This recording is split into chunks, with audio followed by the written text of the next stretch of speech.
Titã Fundador é o mais poderoso de todos os titãs, tendo habilidades insanas. E esse vídeo faz parte de uma série de vídeos. O link para os outros vídeos vai estar no card. Vamos detalhar todos os poderes, habilidades e curiosidades do Titã Fundador. Salve fanáticos em Shingeki no Kyojin e inscritos nesse canal. Eu sou o Joel e se você ainda não é inscrito, se inscreva e bem-vindo à família Anime no Kokoro. Para desenhar tudo o que você imaginar, o link está na descrição. O Titã Fundador se originou há 2000 anos atrás numa pequena tribo eudiana, onde uma menina havia sido acusada de libertar os porcos. Os porcos serviriam para alimentar o povo pelo duro inverno que estava chegando. E ao decidir abrir a baia e deixar os porcos fugirem, o povo ficou sem porcos e teriam que fazer uma força-tarefa para caçar e conseguir coletar porcos a tempo. Isso é uma tarefa extremamente difícil, afinal de contas, naquela época, sem nenhum equipamento, apenas arco e flechas e cavalo, era bem difícil caçar e isso poderia ser uma tarefa bem complicada. Ao deixar os porcos fugirem, ela basicamente condenou algumas pessoas a passarem fome. E isso trouxe a ira de todas as pessoas, inclusive do líder dessa tribo eudiana que mandou caçar a menina pela floresta como um porco, fazendo assim uma piada. Essa menina, com medo, apavorada, se escondeu de árvore em árvore, correndo pela floresta,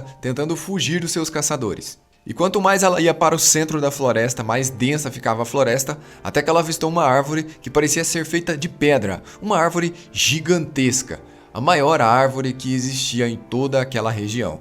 A árvore também tinha um desenho parecido que ela tinha sido feita por gigantes. Era um desenho muito estranho que aquela árvore tinha.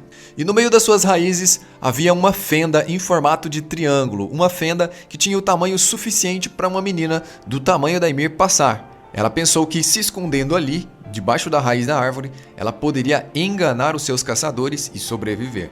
Afinal de contas, ela já tinha sido acertada por uma flecha. E ao se esconder ali dentro, era tudo muito escuro e ela acabou escorregando e, para surpresa de Ymir e nossa também, ela caiu dentro de um lago que havia dentro da raiz da árvore. E Ymir foi afundando dentro dessa água, afundando cada vez mais, e quanto mais ficava escuro, mais a menina ficava apavorada, porque ela saísse, ou gritasse, ou se debatesse, alguém iria encontrá-la. Mas do fundo desse lago vem um ser extremamente pegajoso e cheio de tentáculos e se conecta a Ymir. Uma grande explosão destruindo completamente a árvore e uma região enorme da floresta acontece. Os caçadores da menina ficam impressionados com o tamanho da explosão. E logo em seguida vem o inimaginável, um gigante com uma aparência bizarra, muito semelhante àquela menininha que eles estavam caçando. Ymir tinha se tornado a primeira titã, a Titã Fundadora, a portadora dos 9 titãs e que tem o controle de moldar, manipular e alterar tudo o que ela quisesse. Ymir foi a primeira titã e também a primeira portadora do Titã Fundador, que futuramente se dividiria. Essa criatura, cheia de tentáculos que se conectou a Ymir, é baseada em uma criatura que já existiu que se chama a Lucigênia. Claro que essa criatura no nosso mundo não fornecia poderes de titã para as pessoas, mas são duas criaturas extremamente parecidas porque o escritor o Isayama se baseou na Lucigênia para criar esse ser que fornece o poder de titã para as pessoas, esse parasita. Ymir tinha duas opções: sair pelo mundo e tentar conquistar sozinha as coisas, afinal de contas ela tinha acabado de receber o poder de titã e não sabia controlar, ou voltar para onde estava o rei eudiano e pedir abrigo. O inverno estava chegando e ela, sem saber controlar os seus poderes de titã no inverno, ela achou que morreria. Ela não sabia que tinha regeneração, ela não sabia que tinha a maioria dos poderes que tinha, então ela decidiu voltar ao rei e pedir ajuda a ele. Ela falou: eu sobrevivi, eu ganhei um grande poder, eu consigo virar uma gigante, eu posso vencer guerras para você, posso construir cidades, pontes, posso fazer muitas coisas, posso ser muito útil para o seu exército e para o seu império. E o rei não só aceitou, como teve 3 filhas com Ymir. Essas 3 filhas, Maria, Sina e Rose, foram as meninas que herdaram o poder do titã graças ao canibalismo. A gente sabe que existe uma regra que quando um portador de titã morre, um bebê eudiano aleatório recebe o poder. Então provavelmente elas não precisariam ter canibalizado a mãe, mas nunca saberemos se foi preciso ou não. Para saber qual das filhas é a mais velha e mais forte, qual eram os titãs de Sina, Maria e Rose, o link tá aí no card. E a partir daí veio a descendência do povo eudiano. Todas as pessoas que são eudianas hoje, de alguma forma, são descendentes de Sina, Maria e Rose. Baseado na lenda da árvore Yggdrasil, que é uma árvore que tinha 3 raízes que se dividiam em 9 mundos, muito provavelmente as 3 filhas de Ymir tiveram 3 filhos, e esses 3 filhos herdaram os 9 titãs, dividindo assim o poder de Ymir em 3 e depois em 9 e não se dividindo mais. Acredita-se que seja baseado muito nessa lenda da árvore, que existe em outras obras. Acontece que a filha mais velha começou a herdar o titã fundador, ele era dividido para a realeza. E na monarquia nós sabemos que o filho mais velho é levado a sério e ele é sempre o líder. Então sempre aquele que reinava sobre os outros tinha o titã fundador. O titã fundador consegue fazer muitas coisas, mas ele precisa estar na posse do sangue real. Dessa forma, o titã fundador teve vários usuários de 13 em 13 anos, até passarem 145 gerações. 145 gerações depois, surgiu um rei que sempre impedia as batalhas dos Eldianos. As famílias nobres estavam sempre combatendo umas com as outras, porque o Império de Eldia tinha crescido a um ponto que ele era o maior império do mundo, e ninguém era mais poderoso que o Império de Eldia. Sendo assim, sem ter mais inimigos, eles começaram a combater entre eles mesmo, de tão grandes que estavam. As famílias nobres portadoras de titãs brigavam entre elas, um querendo o titã do outro. E quem sempre entrava no meio dessa confusão para trazer a paz era o portador do titã fundador. Até que um dia acabou a paciência do rei 145º. Ele decidiu idealizar um lugar onde as pessoas não lutariam mais, onde o poder dos titãs não seria profanado e que as pessoas respeitariam a paz, viveriam em paz e não entrariam mais em combates. O rei imaginou uma forma de fazer isso. O nome desse rei era Karl Fritz e o lugar que ele escolheu foi a Ilha Parades, uma ilha cheia de recursos naturais, onde ele levou dezenas de milhares de titãs colossais, colocou eles em círculo e fez com que a cristalização dos titãs os cobrissem de tijolos. E assim ele fez as muralhas Sina Maria e Rose e colocou dentro delas a humanidade que ele escolheu para viver em paz. Essa é a ideia do titã fundador 145º. Esse rei fez um acordo de paz. Ele mandou um comunicado para todo o povo eldiano explicando que aquele era um mundo de paz, mudando a memória das pessoas que estavam dentro da muralha e avisando que se alguém, de alguma forma, violar a paz que existe dentro das muralhas, ele vai sair e atacar com força bruta. O Tratado de Paz de Karl Fritz era esse. Ele viveria no seu mundo de paz, mas ninguém deveria incomodá-lo dentro das muralhas. Nem ele, nem nenhuma geração depois dele. E assim a paz funcionou por bastante tempo, com o povo vivendo na ignorância e vivendo trancado dentro das muralhas.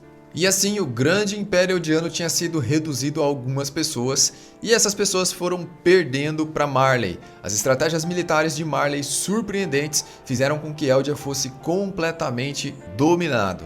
E assim, Eldia passou a ser apenas um distrito dentro de Marley, e os marleyanos passaram a usar abraçadeiras para serem identificados como um povo de segunda categoria.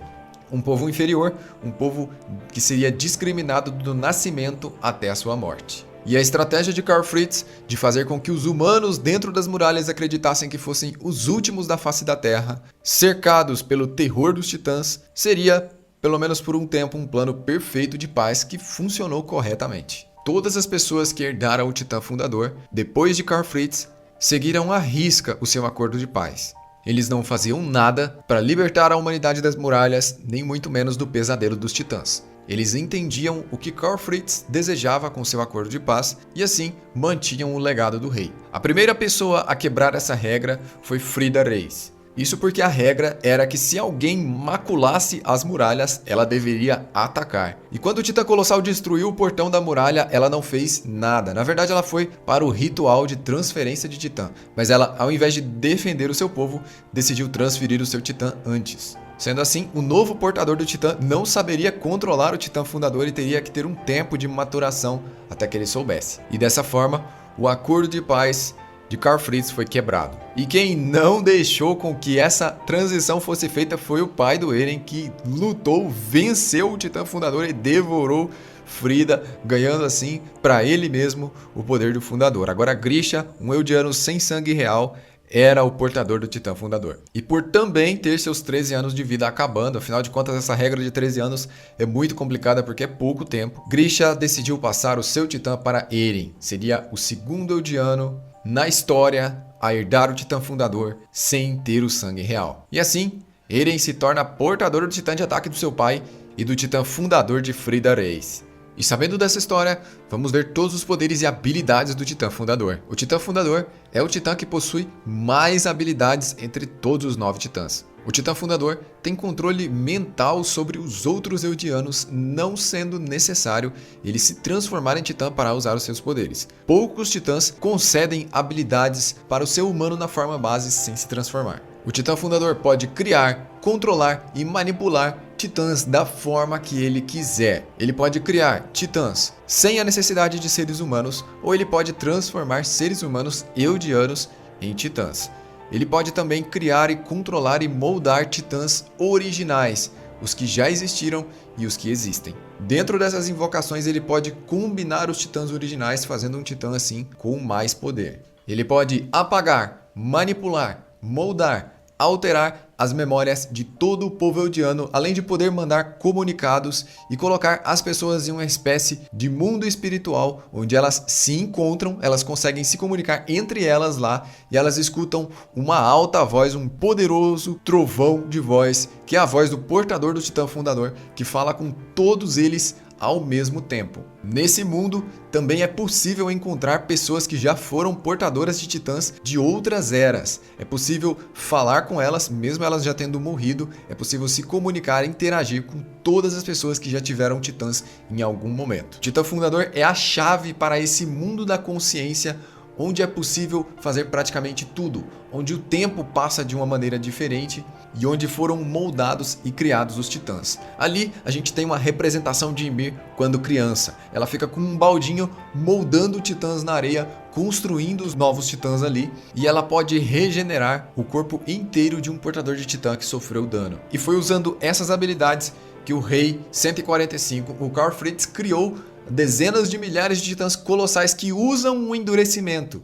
O Titã Colossal a gente sabe que ele não usa um endurecimento, mas o Karl Fritz foi capaz de criar dezenas de milhares de titãs colossais e fazerem deles assim as muralhas Maria, Sina e Rose. Então o Eren descobriu uma coisa muito interessante. Ele descobriu que não precisava necessariamente ser um sangue real para ter o poder do Titã Fundador e controlá-lo na sua totalidade. Na verdade, ele precisa tocar em alguém que tenha sangue real, e esse toque, essa conexão, faz com que Eren controle o poder do Titã Fundador. Ao tocar em Historia ou tocar em Zeke, Eren desperta o poder do Titã Fundador. O interessante aqui é que, como se fossem degraus, Historia não tinha um titã, mas ela tinha sangue real, então ele conseguia acessar determinadas habilidades do Titã Fundador. E Zeke e Dina Fritz, que tinham titãs e tinham sangue real, afinal Dina Fritz é mãe de Zeke, ao tocar na mão do titã de Dina Fritz, ele conseguiu usar o poder do Titã Fundador para controlar titãs puros. Então quanto mais a pessoa for sangue real e ter titã, mais ele consegue acessar os poderes do Titã Fundador. E a pessoa que tem Titã e tem o sangue real não precisa necessariamente estar de acordo. Ela não precisa concordar que o Eren vai usar o poder. O Eren simplesmente, ao tocar na pessoa, domina o poder. O Titã Fundador também pode invocar titãs originais em uma medida praticamente infinita. Isso porque, se Karl Fritz tivesse invocado apenas os titãs colossais que já existiram, ou seja, os antigos portadores, ele teria invocado no máximo 144 titãs colossais. Afinal de contas, passado de 13 em 13 anos, desde a existência dos titãs, só existiram 144 titãs colossais antes dele. Então, como nós sabemos que tem dezenas de milhares, fica claro que o poder do Titã Fundador pode invocar quantos titãs originais ele quiser. E ele invocou dezenas de milhares de titãs colossais que sabem usar o endurecimento. A escala da modificação de memórias também parece ser praticamente infinita, já que uma vez Karl Fritz comunicou todas as pessoas eldianas que existiam no planeta sobre o seu acordo da Ilha Parades. Parece não ter nenhum tipo de limite essa conexão neural. Porém, ela é limitada apenas ao povo eldiano. Alguma limitação ela deveria ter, afinal de contas esse poder é muito gigantesco. Se forem asiáticos, marleanos ou qualquer outro povo que não seja eldiano descendente de Ymir, eles não são afetados pelo poder do controle mental do Titã Fundador. E o Titã Fundador também pode alterar a composição corporal de todo o povo eldiano, podendo criar mutações criar imunidade, saúde, regeneração ou qualquer coisa que ele imaginar. Ele pode também até mesmo transformar todos eles em titãs. Essa habilidade já foi usada uma vez, algumas gerações atrás, para curar o povo eldiano de uma epidemia. E o plano de Zeke é usar essa habilidade para fazer todos os eldianos ficarem inférteis, fazendo com que o povo eldiano seja extinto por não conseguirem se reproduzir. E o Titã Fundador também pode desativar os poderes de Titã, fazendo com que os portadores de Titã percam sua capacidade de se tornarem titãs. E ele pode, consequentemente, fazer com que todo o poder de Titã no mundo deixe de existir. O Titã Fundador é curiosamente semelhante com a Lucigênia, quando ele aparece no corpo de Ymir Fritz ou quando aparece no corpo de Eren. Os tentáculos ficam à mostra. Se você quer saber o que é esse parasita que entrou nas costas de Ymir, eu fiz um vídeo explicando detalhadamente sobre ele. O vídeo vai estar aí no card. O Titã Fundador é o mais poderoso de todos os titãs e ele poderia viver sem os outros titãs e criar outros titãs semelhantes a ele. O Titã Fundador também pode remover a regra dos 13 anos ou mudar a regra de que um bebê eldiano aleatório recebe os poderes de titã quando um portador de titã morre. Todas essas regras foram criadas pelo Titã Fundador e podem ser alteradas por ele. E o interessante do Titã Fundador é que quem representa ele é a criança Ymir Fritz. E ela serviu ali como escrava ao sangue real, à família real, durante 2000 anos. Durante 2000 anos, Ymir espera por algo que nem ela mesma sabe o que é, servindo cegamente a família real e fazendo tudo o que é ordenado por eles. Então uma pessoa mudaria completamente essa regra. Uma pessoa que não é de sangue real alteraria completamente a era. Eren, ao dizer para Ymir que ela não era nem escrava e nem deusa, tocou no coração daquela menina de 2000 anos e fez ela se libertar. Eren, com seu senso de liberdade, atingiu os sentimentos do Titã Fundador e fez com que ele quebrasse a regra do sangue real, fazendo assim com que Eren conseguisse utilizar os poderes do Titã Fundador, mesmo sem ter o sangue real. Nesse ponto, Eren já não precisava mais de Zeke, tanto que Zeke foi morto e Eren continuou utilizando o seu poder. E a ideia de ativar o estrondo e livrar o mundo de todas as pessoas que não são eldianas de certa forma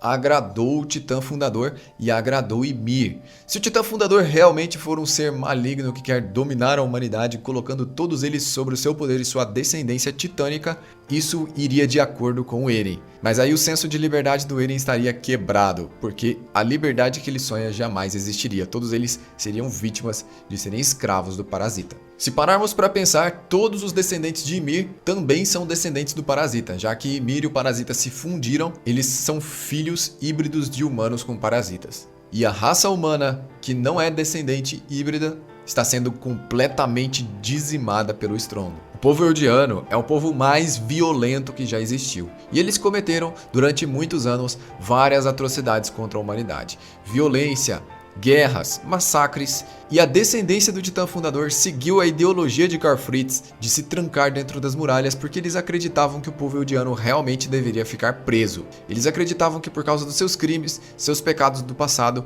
eles deveriam ficar trancados dentro das muralhas como punição por toda a violência, sofrimento e dor que eles causaram à humanidade no passado. Então, sabendo que o Titã Fundador pode fazer essa alteração corporal e mental, o rei Karl Fritz criou essa alteração corporal e mental para as pessoas assim que elas herdarem o Titã Fundador. E as pessoas, quando elas herdavam o Titã Fundador, elas ficavam extremamente pacíficas, calmas e obedeciam. Porém, o Eren não se enquadrava em um dos quesitos, o sangue real, e isso fez com que ele quebrasse a roda que estava girando perfeitamente há tantos anos. Eren não foi influenciado pela regra. E assim Eren foi capaz de dominar completamente o uso do Titã Fundador, sendo assim, provavelmente, o usuário mais habilidoso de Titã que já existiu em toda a história. Quem sabe, até mesmo mais do que Ymir. Aqui estão todas as informações sobre o Titã Fundador. Se você gostou desse vídeo, já sabe, eu sou o Joel, eu vou ficando por aqui, compartilhe esse vídeo e até a próxima.